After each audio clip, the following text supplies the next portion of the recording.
Capítulo 6. Aprendendo a esperar. A lagarta não precisa de um milagre, ela precisa de um processo. Todo cristão comprometido já entendeu ou se deparou algumas vezes com a lição da espera. Os improváveis sabem que existe uma matrícula na escola do Espírito e um dos primeiros professores a se apresentar é o tempo. O tempo é necessário para sermos aperfeiçoadas e preparadas para o propósito de Deus. Esperar foi uma lição mais que preciosa que Davi teve que aprender em sua caminhada profética. Antes de falarmos sobre Davi e a sua espera para viver a vontade de Deus, é importante lembrar que quando estamos caminhando com Jesus, nós percebemos que existem muitas renúncias e dificuldades que aqueles que caminham distante do Pai não enfrentam. Então, ao olharmos para a vida de homens e mulheres de Deus, nós vemos um padrão muito elevado e é de alto preço, de entrega e principalmente de espera. Isaías 40, versículo 31 diz: Mas os que esperam no Senhor renovam suas forças, voam alto como águias, correm e não se cansam, caminham e não desfalecem. Se existe algo que nós vamos aprender na caminhada com o Senhor é esperar. A espera faz parte da vida. Até mesmo o nascimento depende de um tempo de espera. E existem muitas outras coisas na vida que só acontecerão no devido tempo. Deus é poderoso para fazer uma nação nascer em um único dia. É um Deus que abriu e fechou o mar no tempo exato para salvar o seu povo e que formou um exército partindo de um vale de ossos secos. No entanto, também é o mesmo Deus que, embora tenha ressuscitado Lázaro, não removeu as faixas dele, porque as faixas deveriam ser retiradas pelas pessoas que estavam ao seu redor. Remover as faixas implicaria um processo. E Deus é poderoso para fazer maravilhas em um piscar de olhos, mas em seu amor por nós, ele opta não raramente pela espera. O processo de espera é a proteção. Ressuscitar é um ato, desenfaixar é um processo. Quando nos submetemos ao tempo e ao processo de Deus, nós colhemos frutos maduros e maravilhosos. É durante os períodos de espera que o Pai molda a nossa vida, nos capacita, expõe as nossas motivações, calibra as nossas emoções e nos revela a nós mesmas, desnudando-nos o coração diante dos nossos olhos. É nos períodos de espera que nós conhecemos o nosso próprio coração, pois o tempo é especialista e analista. Ele nos mostra o que não víamos em nós, mas também expõe tudo o que não sabíamos que estava dentro de nós. O tempo revela o que temos e o que não temos. Ter um encontro com essa verdade é crucial para o nosso amadurecimento. Quando falamos em amadurecimento, nós precisamos nos lembrar de que é por meio dele que nós temos acesso às ferramentas e às habilidades que Deus nos entregou dentro do nosso propósito. Então, olhando para as minhas duas filhas em diferentes tempos de formação e maturidade, eu concluo. A Vitória, que é a primogênita, tem acesso a lugares e responsabilidades que a Isabela, por ser a caçula, ainda não pode acessar para sua proteção. Então, na verdade, a espera nos protege. Isso mesmo.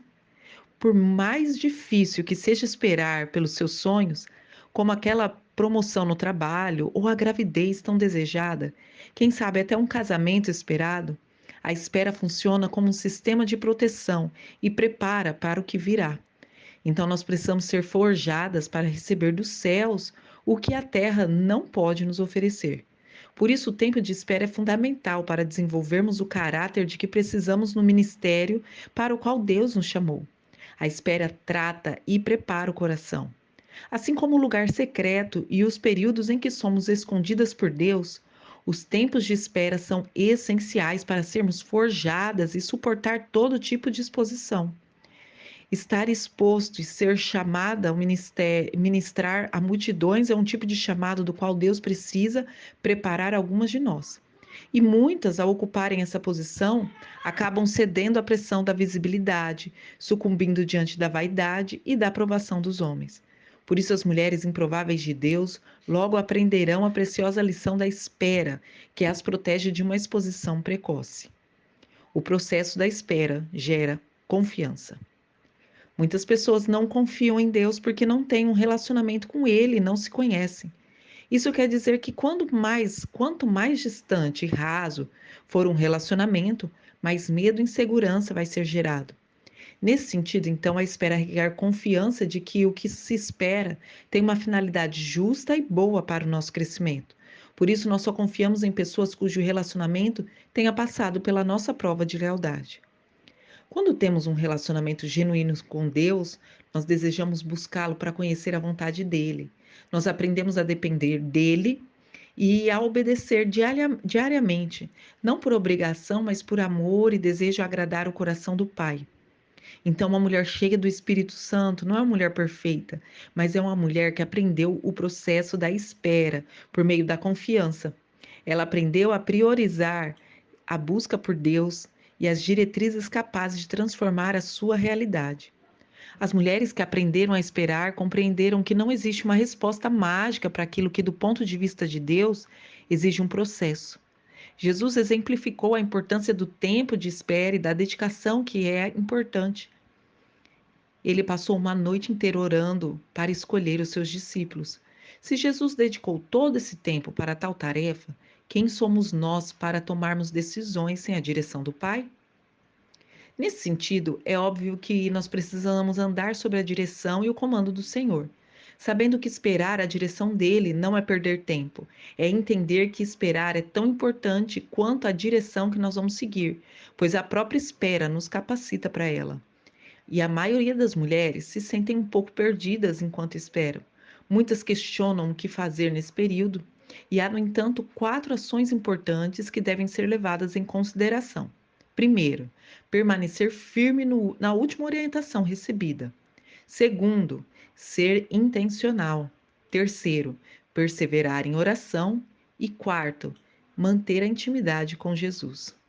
A primeira, que é permanecer firme na última orientação que nós recebemos de Deus, no exercício existe um protocolo muito interessante para quando os soldados, no exército, né? Para quando os soldados se perdem na guerra. Eles permanecem na última palavra que o comandante deu a eles. Não é incomum, então, nós buscarmos uma nova orientação de Deus para nós, quando, na verdade, Ele está esperando uma resposta nossa diante da última orientação que Ele nos deu. Deus somente nos confia uma nova direção se nós formos fiéis às palavras e diretrizes que Ele nos confiou por último. É necessário, então, manter na memória e no coração as palavras que foram liberadas sobre a nossa vida e perseverar nelas. Pois, na maioria das vezes, quando nós queremos fugir dos lugares que Deus colocou em nossas mãos, a direção é a mesma: permaneça. A segunda lição é importante nos períodos de espera é sermos intencionais enquanto nós esperamos. Se nós recebemos uma orientação sobre algo que Deus deseja fazer por meio de nós, então nós devemos nos preparar para quando chegar o tempo do cumprimento da promessa, nós estejamos prontas. Ser intencional na espera é fundamental para que as promessas de Deus se tornem realidade na nossa história. Então, aquelas que foram chamadas para ministrar a mulheres, por exemplo, devem ser intencionais nisso. Devem estudar, meditar na palavra, equipar-se para o trabalho. São tarefas que nos podem ser delegadas. Deus está levantando mulheres que são intencionais naquilo que Ele mesmo a chamou para ser. Seja qual for a sua ocupação, pode ser nutricionista, professora, pastora, missionária, médica, administradora, dona de casa, é exatamente onde você está que Deus a chamou para ser intencional. Isso significa dedicar-se ao máximo para que o propósito de Deus seja estabelecido aí onde você está. Nós precisamos ter uma atitude deliberada e resolutiva em nosso chamado. A terceira postura a ser considerada é permanecer no lugar de oração. Preservar e perseverar em construir um relacionamento mais íntimo com Deus. Então, perseverar não é desistir. Orar tem mais a ver com o que ouvimos do que o que dizemos. É neste lugar de oração que nós somos lapidadas, instruídas e preparadas para o cumprimento da promessa. Eu me lembro de uma época na minha vida em que não restou nada mais nas minhas mãos. Tudo ruiu. A vida financeira, o ministério, a reputação.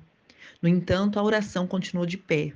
E a oração foi o lugar para o qual éramos convidadas dia após dia a permanecer.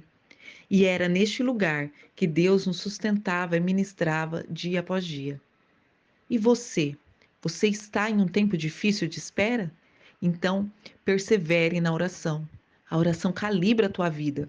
Quando você ora, você fala com Deus. Então, fique atento para ouvir a resposta e Ele vai falar com você. Tiago 1, 2 a 4 diz: Meus irmãos, considerem motivo de grande alegria sempre que passarem por qualquer tipo de provação, pois sabem que quando a sua fé é provada, a perseverança tem a oportunidade de crescer. E é necessário que ela cresça, pois quando estiver plenamente desenvolvida, vocês serão maduros e completos sem que nada lhe falte. A quarta é fruto da terceira. Quanto mais tempo você passar com Jesus em oração, mais parecida com ele você se torna. E é impressionante como há um aumento na intimidade quando investimos tempo de qualidade. Quer em relacionamentos familiares, quer entre amigos. Quando nós investimos tempo, nós colhemos, porque nós plantamos tempo junto com eles. Então nós vamos colher intimidade. A intimidade com Deus acontece na mesma dinâmica. Quanto mais tempo investido, mais intimidade haverá. Algumas revelações e alguns segredos são apenas para os íntimos. Neste lugar de intimidade, o seu coração se aquieta e você entende melhor do que é viver as promessas divinas, é ser amiga do dono dessas promessas. Neste lugar, você reposiciona o coração e se centraliza em Cristo. Mesmo que a espera seja longa, os seus olhos não estão mais nisso, e sim em Jesus. O processo de espera é o fogo purificador. A espera também consiste em um fogo purificador, porque vem para purificar tudo. Uma vez que o tempo, quando aproveitado de forma intencional, prova todas as coisas. O tempo de Deus é em si mesmo um fogo purificador. Nós vivemos em um tempo imediatista e de urgências gritantes.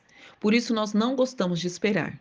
Então muitas vezes nós somos tentadas a seguir por atalhos que podem até parecer fáceis, mas na verdade são atrasos vestidos de gentileza. Aceitar o tempo e a espera de Deus é infinitamente mais proveitoso. Por mais difícil que seja esperar, Deus sempre tem um copo de água, um refrigério, um descanso para aqueles que esperam. Nos momentos de espera em Deus, o tempo vem como um fogo purificador e vai remover tudo aquilo que não agrada ao Senhor. Um fogo que remove o medo, a timidez, as expectativas erradas e tudo que está em nós que não procede de Deus. No entanto, é também nos períodos de espera que as nossas forças são renovadas para que nós possamos alçar voos mais altos. As mulheres improváveis que Deus levanta entendem que vale a pena esperar o tempo de Deus, ainda que a dor seja latente. É tempo de esperar que o Senhor queime as impurezas, ou seja, tudo que não deve ser guardado e protegido em nosso interior. Desse modo, a purificação espiritual e emocional de Deus nos aperfeiçoa para que já está preparado para nós. Deus então deseja que nós sejamos como a prata. Ao ser purificada, é como um espelho que reflete a imagem daquele que está trabalhando nela. Então é assim que nós seremos tão parecidas com o Filho, a ponto de manifestarmos a expressão, a vida, o caráter e a essência daquele que nos purificou. Então é tempo de esperar, e é nesse tempo que nós devemos trazer à memória o que Deus já nos falou, caminhando com firmeza, conforme as orientações que ele já nos deu. O tempo de Deus é perfeito. Por isso, na maioria das vezes, tudo que nós precisamos fazer é abraçar esse tempo e nos processos de crescimento em nós. Isso implica em deixar de agir como criança birrenta, que resiste à espera quando deseja algo. Abrace esse tempo de crescimento pessoal e dependa de Deus. Na verdade, é que cada pessoa tem a visão da montanha que escalou, mas Deus continua nos chamando para subir, ousar voos mais altos e assim experimentar novas visões dessa escalada. Deus nos chama para lugares mais altos e subir é nossa responsabilidade. Enquanto espera, peça a Deus sabedoria para crescer e ser purificada de tudo que não agrada a Ele. O processo da espera, a escola do quebrantamento. Existe cura e esperança para o coração quebrantado. Não importa quão despedaçado ele esteja, a cura é disponível para nós. Isaías 57:15 diz: Pois assim diz o alto e sublime, que vive para sempre e cujo nome é santo. Habito num lugar alto e santo, mas habito também com o contrito e humilde de coração, para dar novo ânimo ao espírito do humilde e novo alento ao coração do contrito. mesmo habitando em um alto e santo lugar, Deus também está do lado do contrito, do quebrantado, do abatido e do oprimido. Os erros costumam trazer um peso de vergonha ou rejeição sobre nós, assim como os períodos em que nos sentimos abatidas. Mas é quando nos sentimos em pedaços que Deus chega ainda mais perto. O Senhor está perto dos de coração quebrantado e salvos de espírito abatido. Salmo 34:18. Em muitos textos bíblicos, nós podemos identificar o quebrantamento como um fundamento necessário para o início da nossa transformação. Ele é a matéria-prima da lapidação de Deus em nós. Deus não deseja nos humilhar, mas intencionalmente ele age para que nós possamos desenvolver a humildade. Em geral, a humildade vem depois do reconhecimento de que nós fizemos algo errado. Então, reconhecer que nós estamos errados é imprescindível, porque sem isso, nós ficamos patinando, estagnada em áreas da nossa vida. Se nesse momento você tem enfrentado oposição ou tem um ponto de vista de conflitos com um número razoável de pessoas, não pode simplesmente sucumbir ao engano de que o problema está nos outros. Você precisa reconhecer que existem aspectos na sua vida que precisam ser transformados. Aí então entra o quebrantamento e a humildade. De tempos em tempos, Deus nos matricula na escola do quebrantamento. Ainda que pareça firmes e fortes, Ele conhece a condição do nosso coração. E Ele sabe o estado do nosso travesseiro e conhece a fonte de cada uma das nossas angústias. Muitas pessoas são especialistas em ocultar sua real condição. No entanto, não há liberdade maior que a de sermos livres de nós mesmas, de pessoas, de movimentos autoritários e de prisões internas. Quando Deus quer nos trazer liberdade completa, o quebrantamento é o processo favorito do Senhor, porque é através dele que nosso orgulho é vencido e a humildade é desenvolvida. É na escola do quebrantamento que o nosso caráter é revelado. Tudo que Deus deseja fazer em nós só será realidade quando o nosso caráter for completamente moldado pelo Senhor. É na escola do quebrantamento que o Senhor aperfeiçoa os nossos dons. Quando ele derrama sua unção como resultado de um coração rendido, Deus a Deus e transbordante nele. Sobre esse processo, há algo mais que eu gostaria de compartilhar com você a seguir. Diversas vezes nós somos separadas do bando, movidas do nosso círculo de convívio ou relacionamento, porque o isolamento faz parte do processo em que Deus nos chamou para ser. Então, vivenciei muitos e muitos momentos nos quais eu questionava o motivo do meu nascimento, até pensava sobre qual seria o meu propósito na vida. Eram pensamentos constantes que me levavam a uma crise existencial. Eu cheguei até mesmo a não acreditar em algumas palavras liberadas sobre a minha vida, porque elas pareciam ilusão. No entanto, hoje são uma realidade. Então é comum nós escutarmos que o filho ou a filha de Deus cresce de glória em glória. Mas eu descobri que em Deus também nós crescemos de crise em crise, pois quando somos matriculadas na escola do quebrantamento, as crises são processos de amadurecimento e de transformação. Enquanto você foge das crises, Deus a convida a abraçá-las. Jonas foi um chamado para levar uma mensagem a Nínive, mas fugiu. Então Deus iniciou um processo de caça por ele, pois existia uma unção, uma autorização sobre Jonas para que ele executasse aquela missão. Deus não havia ungido o outro, ele havia ungido Jonas, assim como Deus nos ungiu para cumprir determinadas tarefas e missões, e ninguém mais fará o que nós devemos fazer. Então nós precisamos discernir os lugares para os quais Deus nos chamou, porque é lá que estão a unção e os recursos necessários para a tarefa que nos é incumbida. A mulher de Deus não faz nada sem autorização de Deus. Por isso, a escola do quebrantamento faz em nosso interior aquilo que só Deus poderia fazer, que é transformar o nosso coração. Deus corrige falhas de caráter e sintoniza características de personalidade, a fim de fazer aflorar uma identidade aperfeiçoada nele. Comigo foi assim. A transformação do meu coração extinguiu a timidez, fazendo aflorar uma mulher destemida que depende de Deus e fala aquilo que Deus ordena. Deus escolheu Davi, um filho improvável, o oitavo filho de Jessé, aquele que o Senhor tirou de trás das malhadas, lembra? Todo aquele que se aproxima de Deus o faz porque anseia por Deus. Então, cada pequeno passo nosso em direção a Ele tem a resposta de um passo gigante do Senhor em nossa direção. É impossível que as flechas direcionadas a nós, assim como as que Davi recebeu dos seus opositores, sejam oportunidades que nós desenvolvermos doçura a cada aspereza recebida, pois a resposta branda desvia o furor. Então, ao obedecermos a Deus e deixarmos que Ele nos conduza, nós entramos em lugares mais altos e desarmamos guerras. Davi abraçou o processo do crescimento e esperou 10 longos anos, até que Deus o fez assentar no trono de Israel, no lugar de Saul. Ele não fugiu das duras circunstâncias e das crises que envolveram seu processo de espera, mas ele assumiu a postura de humilde aprendiz. Aprenda a esperar, abrace o processo, ele mesmo vai nos conduzir ao que tem para nós. Que Deus nos abençoe. Deixe seu like, se inscreva no canal e nos acompanhe nas redes sociais.